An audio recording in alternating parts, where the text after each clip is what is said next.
Can we escape the legacy of our family history? What legacy are we leaving behind for our descendants? Let's discuss the legacy of Israel's descendants in Genesis 49. Did Israel prophesy what would happen to the 12 tribes? And Jacob called to his sons and said, "Gather yourselves together, that I may tell you that which shall befall you in the last days.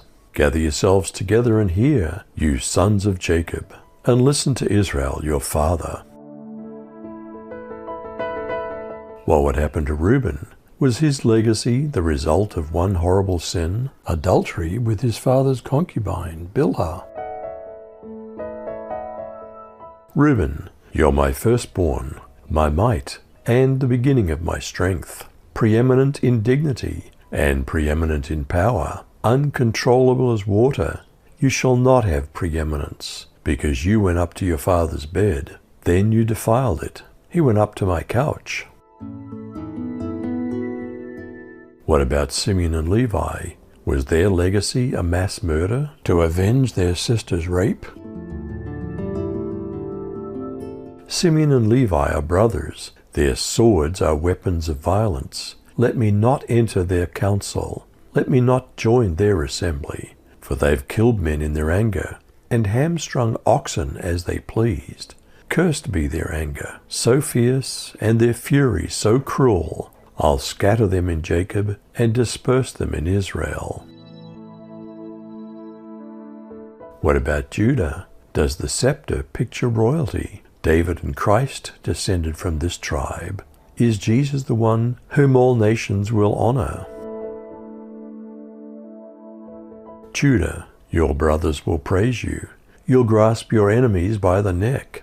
All your relatives will bow before you.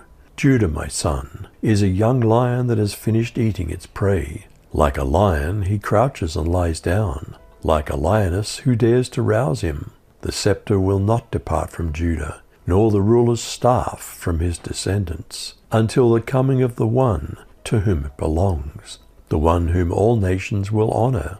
He ties his foal to a grapevine, the colt of his donkey to a choice vine. He washes his clothes in wine, his robes in the blood of grapes. His eyes are darker than wine, and his teeth are whiter than milk. What of Zebulun and Issachar? What would their legacy be? Was Zebulun intended to border the Sea of Gennesaret, Lake Galilee? Would Issachar perhaps have agricultural pursuits? Zebulun will dwell at the haven of the sea. He'll be for a haven of ships. His border will be on Zidon. Issachar is a strong donkey, lying down between the saddlebags. He saw a resting place that it was good, the land that it was pleasant. He bows his shoulder to the burden, and becomes a servant doing forced labor. What about Dan? What does a snake have to do with his legacy? Will Dan have to wait for salvation? Dan will settle disputes for his people as one of Israel's tribes. Dan will be a snake on the road, a serpent on the path, biting a horse's heels, so its rider falls backward. I long for your victory, Lord. Better translated, I have waited for your salvation, O Lord. What about Gad, Asher, and Naphtali? What would their legacies be? Would nomadic tribes harass Gad? Would Asher possess perhaps especially productive farmland? Would Naphtali be free and graceful, singing beautiful songs? Gad, you'll be attacked, then attack your attackers. Asher, you'll eat food fancy enough for a king. Naphtali, you're a wild deer with lovely fawns. What about Joseph? Would his legacy now be great? Was there a hint at both Joseph's suffering and his two tribes' future history? Joseph is a fruitful bough by a spring. His branches run over the wall. The archers bitterly attacked him, shot at him, and harassed him severely. Yet his bow remained unmoved. His arms were made agile by the hands of the mighty one of Jacob.